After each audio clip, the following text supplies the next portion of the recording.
ಕರ್ನಾಟಕದ number 1 PU college Excel PU college Guruvayanakere. ಮೊದಲನೇದಾಗಿ ಕೇಂದ್ರದ ಬಿಜೆಪಿ ಸರ್ಕಾರಕ್ಕೆ ಕರ್ನಾಟಕದ ಮೇಲೆ ತುಂಬ ಕೋಪ ಇದೆ ಅನಿಸುತ್ತೆ. ನೈಋತ್ಯ ಮುಂಗಾರಿನಿಂದ ಕರ್ನಾಟಕಕ್ಕೆ ಸಮಸ್ಯೆ ಆಗಿತ್ತು. ನಾವು ಸ್ಟೇಟ್ ಡಿಸಾಸ್ಟರ್ ರಿಲೀಫ್ ಫಂಡಲ್ಲಿ ಕಾಸು ಕೊಡಿ ಅಂತ ಕೇಂದ್ರ ಸರ್ಕಾರವನ್ನು ರಿಕ್ವೆಸ್ಟ್ ಮಾಡಿದ್ವಿ. ಬಿಜೆಪಿ ರೂಲಿಂಗ್ ಇರ್ತಕ್ಕಂಥ ಮಹಾರಾಷ್ಟ್ರಗೆ 1566 ಕೋಟಿ ಕೊಡ್ತಾರೆ ಸ್ಟೇಟ್ ಡಿಸಾಸ್ಟರ್ ರಿಲೀಫ್ ಫಂಡಲ್ಲಿ.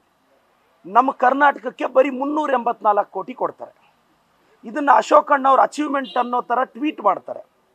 ಅಶೋಕಣ್ಣನ ಏನು ಸರ್, ಮಹಾರಾಷ್ಟ್ರಕ್ಕೆ 1566 ಕೋಟಿ ಕೊಟ್ಟಿದ್ದಾರೆ, ನಮಗೆ ನೋಡಿದ್ರೆ 384 ಕೋಟಿ ಕೊಟ್ಟಿದ್ದಾರೆ. ನೀವು ಕೇಂದ್ರ ಸರ್ಕಾರದಲ್ಲಿ ಮಾತಾಡಿ ಅಂತ ಹೇಳಿದ್ರೆ ಕಾಂಗ್ರೆಸ್ 9 ಸಂಸದರನ್ನ ಕೇಳಿ ಅಂತಾರೆ. ಸರ್, ನೀವು ND ಅವ್ರು 19 ಜನ ಗೆದ್ದಿದ್ದೀರಲ್ವಾ, ನೀವೇನು ಇಂಡಿಯಾ ಗೇಟ್ ಹತ್ರ ಹೋಗಿ ಕಳ್ಳೆ ಬೀಜ ಮಾರ್ತೀರಾ ಏನು ಸರ್? ನೀವು ಕೇಳ್ಬೇಕು ತಾನೆ. ನಾವೇನು ಕಾಂಗ್ರೆಸ್ಗೆ ಕೇಳ್ತಿದ್ದೀವಿ ಸ್ಟೇಟ್ ಡಿಸಾಸ್ಟರ್ ಫಂಡ್ನ? ಉತ್ತರ ಕರ್ನಾಟಕದ ಜನಕ್ಕೆ ಕೇಳ್ತಾ ಇದ್ದೀವಿ. ಉತ್ತರ ಕರ್ನಾಟಕದ ಜನ ಯೋಚನೆ ಮಾಡಬೇಕು. ನೋಡಿ, ಉತ್ತರ ಕರ್ನಾಟಕದ ಜೊತೆ BJP ನಿಲ್ತಾ ಇಲ್ಲ.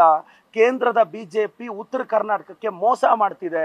ಆ ಉತ್ತರ ಕರ್ನಾಟಕದ ಇಲಿಗಳು, ಫೈರ್ ಬ್ರ್ಯಾಂಡ್ಗಳೆಲ್ಲ ಬಾಯ್ ಬಡ್ಕೊತಾ ಇರ್ತಾರಲ್ಲ, ಇವಾಗ ಕೇಳಕ್ಕೆ ಏನಾಗಿದೆಯಂತೆ ಅವ್ರಿಗೆ?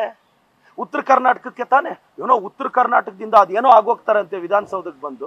ಅವ್ರ ಯೋಗ್ಯತೆಗೆ ಮಹಾರಾಷ್ಟ್ರಕ್ಕೆ ಅಷ್ಟು ಕೊಡ್ತಾ ಇದ್ದಾರೆ, ಯಾಕೆ ಕರ್ನಾಟಕಕ್ಕೆ ಅನ್ಯಾಯ ಮಾಡ್ತಿದ್ದೀರಿ ಅಂತ ಕೇಳೋ ಯೋಗ್ಯತೆ ಇಲ್ಲ. ಉತ್ತರ ಕರ್ನಾಟಕಕ್ಕೆ BJP ಮೋಸ ಮಾಡಿದೆ.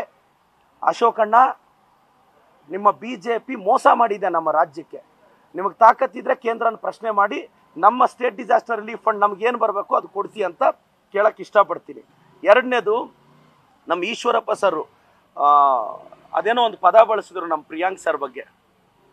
ಸರ್, ನೀವು ಹಿರಿಯರಿದ್ದೀರಾ ಸರ್, ನಾವು ಆ ಪದ ನಿಮ್ಮ ಬಗ್ಗೆ ನಾವು ಬಳಸಲ್ಲ ಸರ್. ಅದೇ ಪದದ ಅರ್ಥದಲ್ಲಿ BJP ಅವ್ರು ನಿಮ್ಮನ್ನು ಆಚೆ ಹಾಕಿದ್ದು.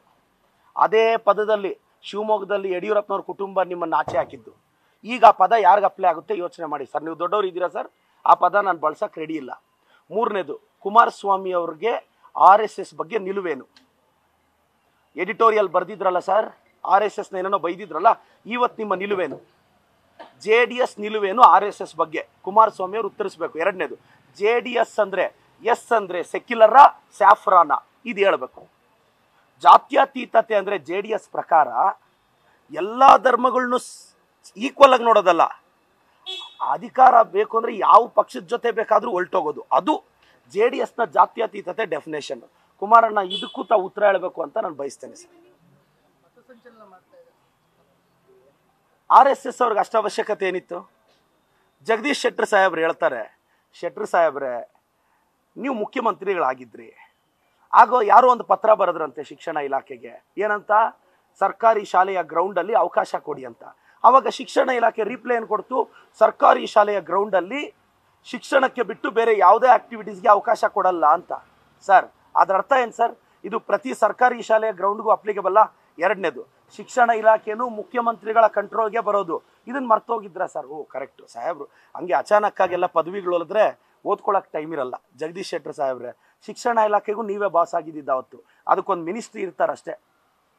Cabinet ministers are headed by chief minister. ಪ್ರತಿ ಇಲಾಖೆಯ ತೀರ್ಮಾನಕ್ಕೆ ತಾವು ಜವಾಬ್ದಾರರಾಗಿರ್ತೀರಾ. ಅದೇನು ರಿಪ್ಲೈ ಕೊಡ್ತೀರಾ ಶೆಟ್ಟರ್ ಸರ್?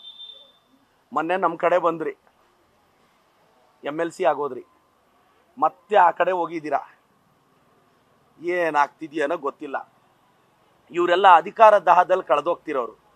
ನಾನು ಈಗ RSS ಪಥಚಲ ಬಗ್ಗೆ ಕೇಳ್ತಾ ಇದ್ದಾರೆ, ಅವಶ್ಯಕತೆ ಏನಿತ್ತು? ಯಾಕೆ ಚಿತ್ತಾಪುರಕ್ಕೆ ಹೋಗಿ ಇದು ಮಾಡಬೇಕಾಗಿತ್ತು? RSS ಅವ್ರಿಗೆ ಏನಾದರೂ ನಾನು ಹೇಳೋದು, ಅಶೋಕಣ್ಣ, ನಿಮ್ಮ ಮಗನ ನಿಲ್ಲಿಸಿ ಅಖಾಡಕ್ಕೆ. ನಾನು ಕರ್ನಾಟಕದ ಯುವ ಜನತೆಗೆ ಒಂದು ರಿಕ್ವೆಸ್ಟ್ ಮಾಡ್ತೀನಿ. ನೋಡ್ರಯ್ಯ, ಆ ಮಂಗಳೂರಲ್ಲಿ BJP ಅವರ ಟೆಂಪ್ಟ್ ಭಾಷಣಗಳಿಗೆ ಎಷ್ಟೋ ಜನ ಹುಡುಗರು ಲೈಫ್ ಹಾಳು ಮಾಡಿಕೊಂಡು ಜೈಲಲ್ಲಿ ಬೇಲ್ ಸಿಗದೆ, ಬೇಲ್ಗೆ ಶ್ಯೂರಿಟಿ ಕೊಡೋನ್ ಗತಿ ಇಲ್ಲದೆ ಮಕ್ಕಳು ಬಂದು ಯಾವನಾದರೂ ಬೀದಿಗೆ ಬಂದು ಗಲಾಟೆ ಮಾಡ್ತಾನ? ಸ್ಟ್ರೈಕ್ ನೋಡಿದ್ದೀರಾ? ಇವ್ರ ಮಕ್ಕಳು ಸ್ಟ್ಯಾನ್ಫೋರ್ಡು, ಆಕ್ಸ್ಫರ್ಡು, US, UK, ಆಡಿ, ಬೆನ್ಸು, BMW. ನೀವು ಬಡವ್ರ ಮಕ್ಕಳು ಮಾತ್ರ ನಿಮ್ಮನ್ನು ಉದ್ವೇಗಕಾರಿ ಭಾಷಣ ಮಾಡ್ತಾರೆ. ನೀನು ಯಾವತ್ತಾದರೂ ಜೈಲಲ್ಲಿ ಇದ್ದಾಗ, ಕರ್ನಾಟಕದ ಯಂಗ್ಸ್ಟರ್ಸ್ಗೆ ಹೇಳ್ತೀನಿ, ನೀನು ಜೈಲಲ್ಲಿ ಇದ್ದಾಗ ನಿನಗೆ ಬೇಲ್ ಕೊಡೋಕ್ಕೆ ನಿಮ್ಮ ಅಪ್ಪ ಅಮ್ಮ, ನಿನ್ನ ಅಣ್ಣ ತಮ್ಮ, ನಿನ್ನ ಹೆಂಡತಿ ಬಂದಿರ್ತಾರೆ. ಯಾವನಾದರೂ BJP ಲೀಡರ್ ಬೆಂಗಳೂರಿಂದ ಬರ್ತಾನ? ಹೋಗ್ಲಿ, ನಿನ್ನ ಶ್ಯೂರಿಟಿ ಕೊಟ್ಟಿರ್ತಾನೆ ಯಾವನಾದರೂ? ಬೇಲ್ ಅಪ್ಲಿಕೇಶನ್ಗೆ ಸಪೋರ್ಟ್ ಮಾಡಿರ್ತಾನ? ಹೋಗ್ಲಿ ನೀನು ಬೆಂಗಳೂರಿಗೆ ಬಂದರೆ ಅವ್ರ ಮನೆ ಹತ್ರ ಬಂದರೆ ಅಪ್ಪ ಪಾಪ ನೀನು ಹಿಂದುತ್ವದ ಗಲಾಟೆಯಲ್ಲಿ ಅರೆಸ್ಟ್ ಆಗಿದೆ ಬಾರಾಜ ಟಿಫನ್ ತಿನ್ನು ಅಂತಾನ. BJP ಲೀಡರ್ಗಳು ಕಳ್ಳರು, ಎಲ್ಲ ಡೋಂಗಿ ಹಿಂದುತ್ವವಾದ ಅವ್ರದ್ದು. ಅವ್ರಿಗೆ ಶ್ರೀರಾಮಚಂದ್ರ ನಾಲ್ಗೆ ಅಲ್ಲ ಅಷ್ಟೇ ಇರೋದು, ನಮ್ಗೆ ಎದೆಯಲ್ಲಿದ್ದಾನೆ ಶ್ರೀರಾಮಚಂದ್ರ. ಈ ಎದೆಯಲ್ಲಿ ಶ್ರೀರಾಮನು ಇದ್ದಾನೆ, ಸಿದ್ದರಾಮನು ಇದ್ದಾನೆ, DK ಶಿವಕುಮಾರ್ ಅವರು ಇದ್ದಾರೆ.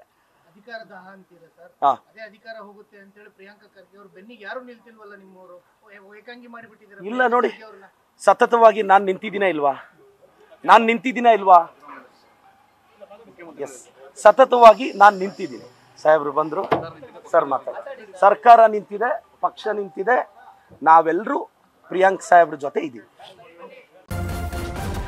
ನ್ಯೂಸ್ ಫಸ್ಟ್, ನಿರ್ಭೀತಿಯಿಂದ ನಿಮ್ಮ ಪರವಾಗಿ.